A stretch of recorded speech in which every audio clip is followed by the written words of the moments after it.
Okay बेटा, आज हम लोग एनएस की क्लास, आप लोगों को पता है एनएस का मतलब नैतिक शिक्षा, और ये नैतिक शिक्षा डीएवी के स्कूल्स में पढ़ाई जाती है।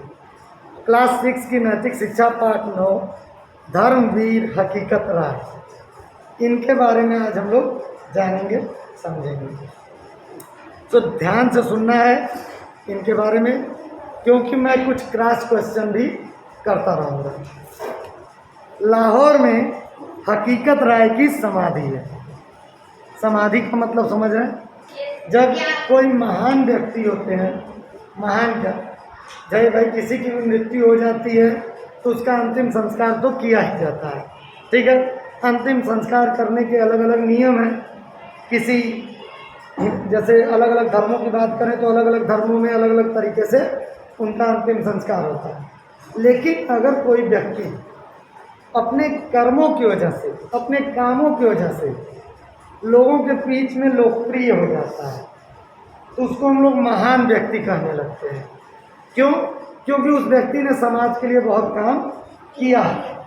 तो ऐसे व्यक्ति का जब अंतिम संस्कार होता है तो उसके साथ साथ उनका एक समाधि स्थल बना दिया जाता है, ताकि जो उसके अनुयायी हैं, जो उस व्यक्ति की बातों विचारों से सहमत हैं, उनको उनकी बातें अच्छी लगी, उनको ज्ञान मिला, तो वो लोग उनकी समाधि पर जाते हैं। कभी दुख है तो अपनी बात शेयर करते हैं, कभी फूल माला चढ़ाने चले जाते हैं, तो उनको सम्मान दिया जाता है उनकी समाधि बनाकर। तो हकीकत राय जी की भी समाधि कहाँ है? लाहौर में। लाहौर कहाँ है? पाकिस्तान में, ठीक। ये उस समय की बात हो रही है जब सब एक था, हिंदुस्तान पाकिस्तान, ठीक, सब एक थे, तब के लिए लोग हैं। और उस समय इन लोगों ने बहुत काम किया था। वहाँ बसंत पंचमी पर मेला लगता है, जहाँ इनकी समाधि है। जब इनकी जन्म तिथि या मृत्यु तिथि जो भी है, उस तिथि पर मेला का आयोजन किया जाता है, ठीक है। बसंत पंचमी पर, उनकी तिथि पर न छोड़ के बसंत पंचमी, जिसको हम लोग सरस्वती पूजा वाला समय कहते हैं ना, तो बसंत पंचमी पर उनके मेला लगता है। लोग इस दिन हकीकत राय की समाधि पर जाते हैं और उस वीर बालक को श्रद्धांजलि देते हैं। अरे ये क्या, हकीकत राय कोई बुजुर्ग नहीं, एक बालक है, और उस बालक को जाकर श्रद्धांजलि देते हैं। इस बात से हमको एक ये मैसेज मिलता है कि हम बाल रूप में भी, छोटे रहते हुए भी कुछ महान काम कर सकते हैं। चलिए जानते हैं क्या। इस वीर बालक ने बसंत पंचमी के दिन ही धर्म की रक्षा में अपना बलिदान दिया था। धर्म की रक्षा के लिए कुछ ऐसी सिचुएशन बन गई कि उसके लिए वो लड़ गए और अपने प्राणों की चिंता भी उन्होंने नहीं किया। हकीकत राय का जन्म सियालकोट नगर में हुआ था, ठीक है। जो हकीकत राय है उनका जन्म सियालकोट नगर में हुआ था। जाहिर सी बात है कि उनकी समाधि लाहौर में है, तो वहीं कहीं आसपास उधर के क्षेत्र में सियालकोट जगह होगी, वहाँ उनका जन्म हुआ था। उनके पिता का नाम भागमल और माता का नाम कौरा था। भागमल पिता का नाम, माता का नाम कौरा था। अक्सर क्वेश्चन में पूछ लिया जाता है, क्योंकि अब इन टेक्स्ट क्वेश्चन भी आने लगे हैं पेपर में। 5 वर्ष की आयु में पिता ने उसे शब्द यूज किया जा रहा है क्योंकि वो एक बालक था, हकीकत राय, उसे देवनागरी अक्षरों का अभ्यास कराया। माता पिता उसे रामायण और महाभारत के आदर्श पुरुषों की कहानियाँ सुनाते करते थे। इन कहानियों को सुनने से हकीकत के मन में धर्म के लिए बड़ी आस्था पैदा हो गई। अक्सर हम लोगों के भी दादा दादी आते हैं, मम्मी पापा से तो कम ही कहानियाँ सुनने को मिलती हैं। दादा दादी आते हैं तो जब हम लोग छोटे होते हैं तो हम लोग दादा दादी से कुछ कहानियाँ सुन लेते हैं। अब तो आप सब अपने को बड़ा मानने लगे हैं। दादा दादी आते होंगे तो पास में पता नहीं बैठते होंगे कि नहीं, आप लोग बैठना चाहिए। उन लोगों का जो एक्सपीरियंस है वो पैसे से भी ज़्यादा कीमती है, सोने चांदी से भी ज़्यादा कीमती है। जो बुजुर्ग होते हैं उनके साथ हम लोगों को बैठना चाहिए और उनकी बातें सुननी चाहिए। तो जो हकीकत राय थे, उनके मम्मी पापा भाई जब धर्म से जुड़ी बातें उनको सिखाते बताते थे, तो इससे धीरे धीरे उनकी आस्था धर्म में बढ़े, वो धर्म को बहुत गहराई से सोचने लगे। नगर में फारसी और अरबी पढ़ाने के लिए मस्जिद में एक पाठशाला थी। वहाँ की मस्जिद में कोई टीचर थे जो अरबी और फारसी भी पढ़ाते थे। 7 वर्ष का होने पर उसे पिता ने वहाँ पढ़ने के लिए भेज दिया। वे वहाँ लगन के साथ पढ़ने लिखने का अभ्यास कर रहे थे। जब वे 12 वर्ष की आयु के थे तो एक साधारण सी घटना घटी। क्या घटना थी भाई? जिसके कारण उन्हें अपने जीवन का बलिदान करना पड़ा। मात्र 12 वर्ष की आयु में थे, लगभग आप सबकी उम्र के थोड़े बड़े। उस समय कुछ ऐसी कंडीशन बनी कि इनको अपना बलिदान करना पड़ा। अदिति, एक क्वेश्चन का आंसर अदिति देंगी। हकीकत राय जी के पिता का क्या नाम था? हकीकत राय जी के पिताजी का क्या नाम था?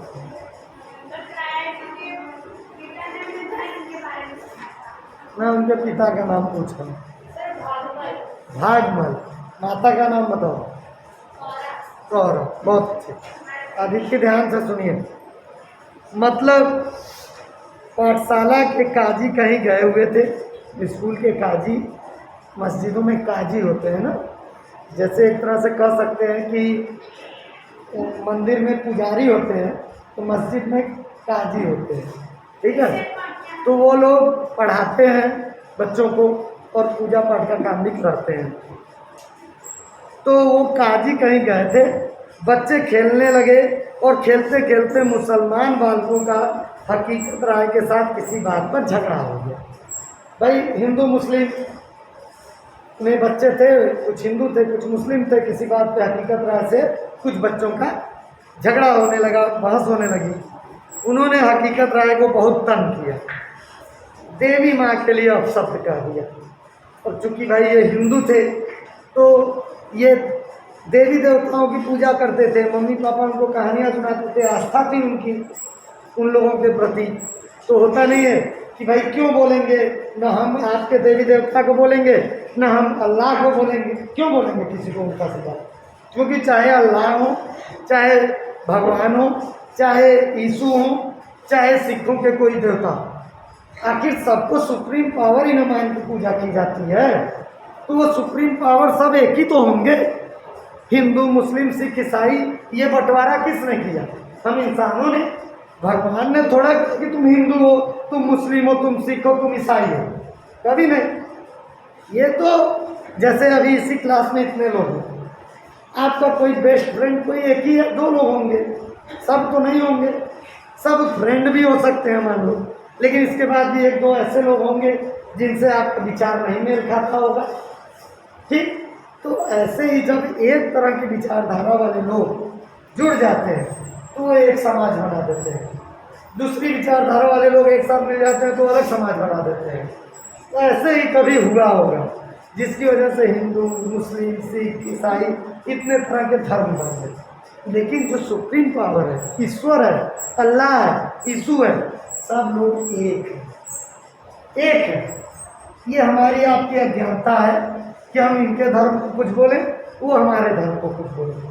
लेकिन ऐसी कुछ घटना देखिए यहाँ हो गई। उन्होंने हकीकत राय को बहुत तंग किया, देवी माँ के लिए अपशब्द कह दिया। हकीकत राय देवी भवानी को इष्ट देवी मानते थे। सबका अपना अपना तरीका है, कोई भोलेनाथ जी को मानता है, कोई कृष्ण जी को मानता है, कोई देवी को मानता है। तो वो देवी माँ को, अपनी भवानी माँ को इष्ट देवी मानता था अपने। उसे क्रोध आ गया और उसने रसूल जादी फातिमा के लिए उन शब्दों को दोहरा दिया।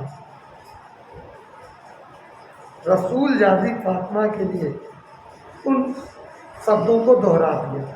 इस पर मुसलमान बालक उस पर टूट पड़े और उन्हें दिल खोलकर पीटा और काजी साहब के आने पर उनकी शिकायत की कि इस काफिर ने रसूल जादी को गाली दे दी।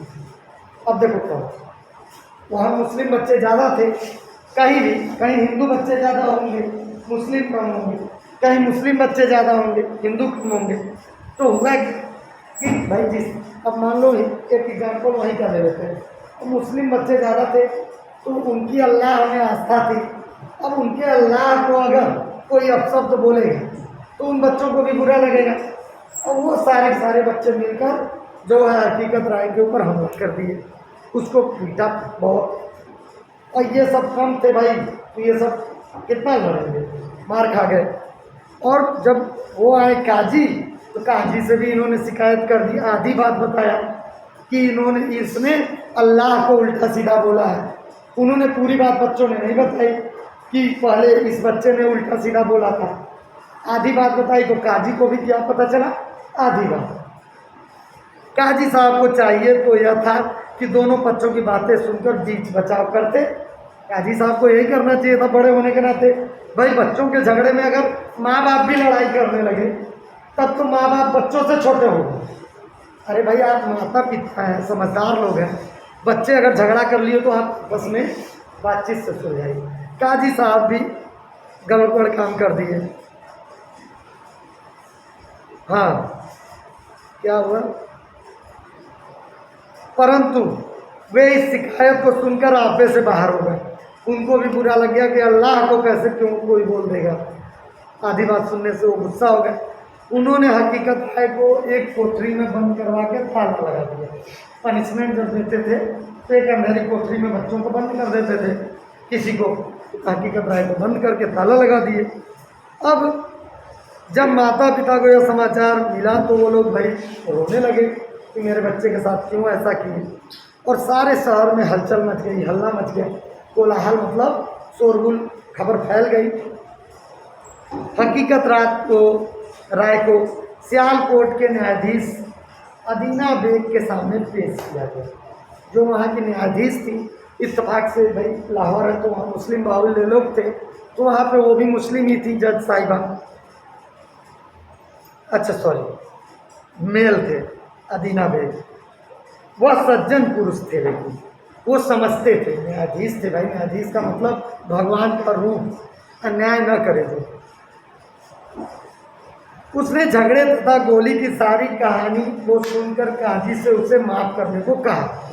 जज साहब ने जब पूरी बात सुने तो समझ में आ गया माजरा कि पहले इन्होंने गलती की, तब ने उसने बोल दिया भाई। तो उन्होंने काजी साहब को कहा कि नहीं आप माफ़ी मांगिए। परंतु काजी हकीकत राय के इस अपराध की सज़ा के रूप में फांसी दिलाने की जिद कर रहे थे।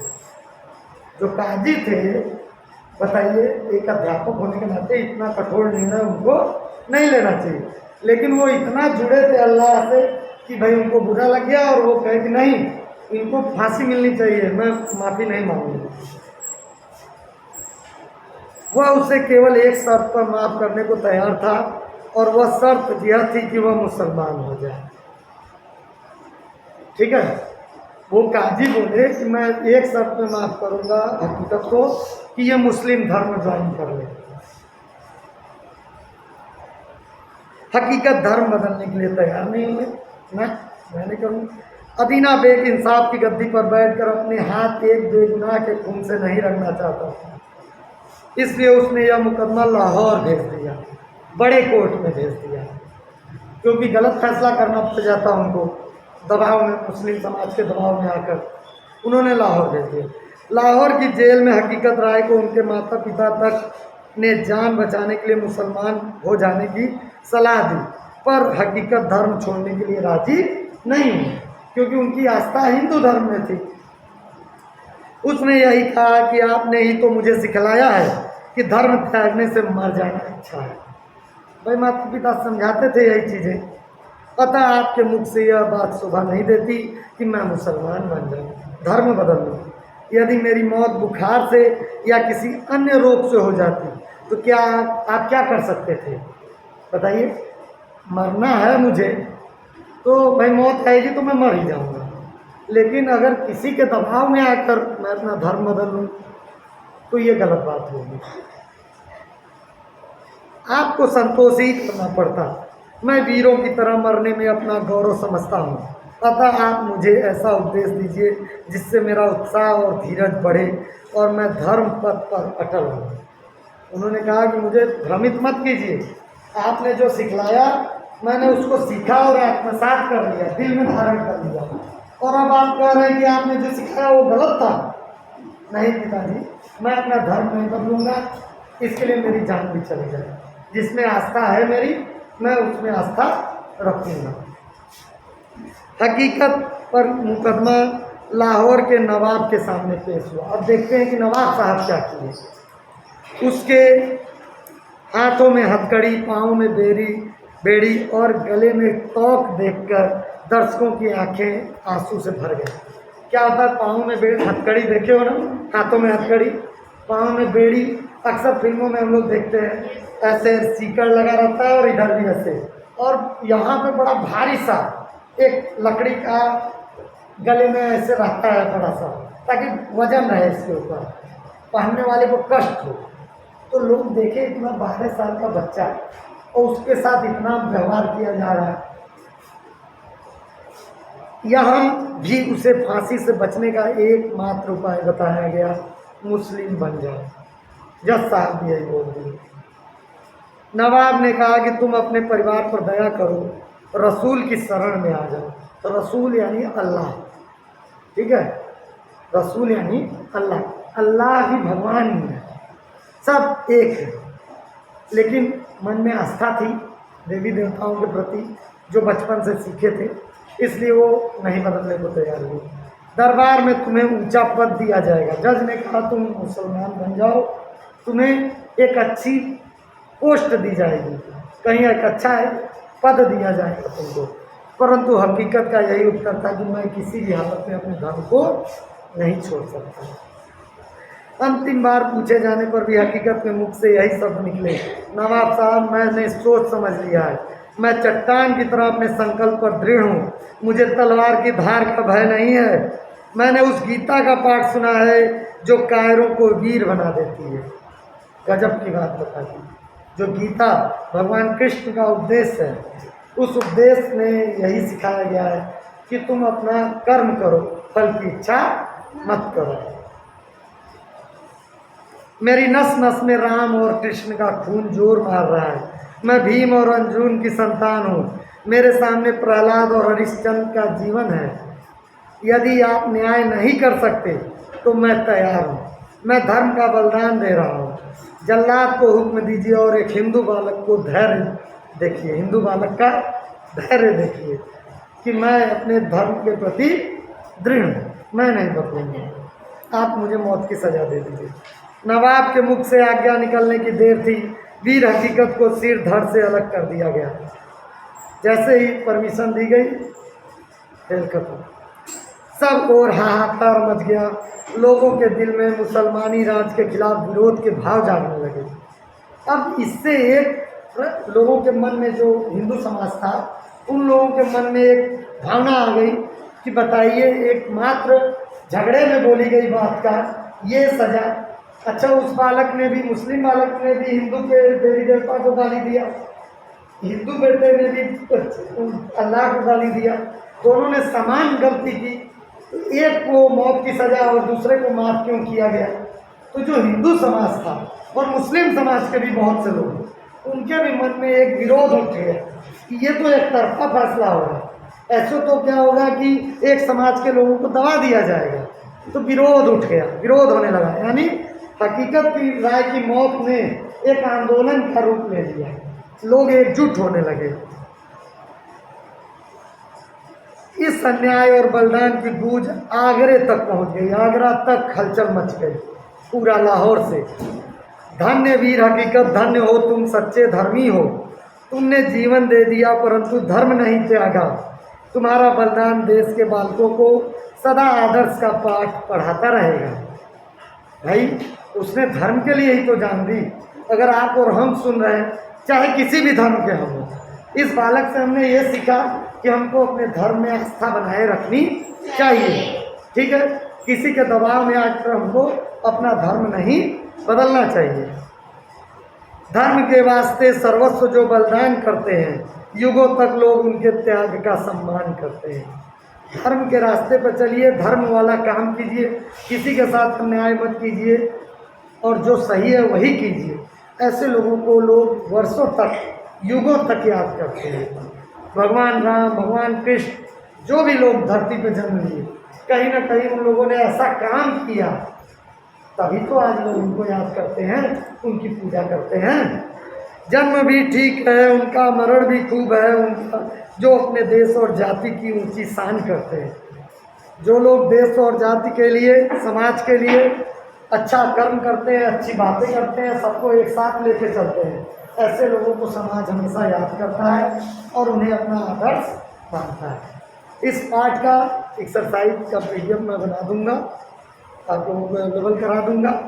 बाकी ये वीडियो क्लासेज पर अवेलेबल रहेगा और जो है इस वीडियो को आप चाहेंगे तो दोबारा भी देख सकते हैं, ठीक है। हाँ, इस स्टोरी को सुनने के बाद हम लोगों के मन में, हिंदुओं के मन में मुस्लिम के प्रति, मुस्लिम के मन में हिंदू के प्रति कोई गलत भावना नहीं आनी चाहिए। क्यों? क्योंकि घटना एक बहुत सामान्य सी थी। एक बच्चे ने एक बच्चे को उल्टा सीधा बोला, दूसरे बच्चे ने इसको उल्टा सीधा बोला। उस घटना को उसी काजी जी के द्वारा वहीं पर सही से हल कर लिया जा सकता था, लेकिन एक व्यक्ति की गलती की वजह से पूरा केस ही बदल गया, लोगों के बीच असंतोष हो गया, झगड़े का कारण बना। चलिए ठीक है, थैंक यू।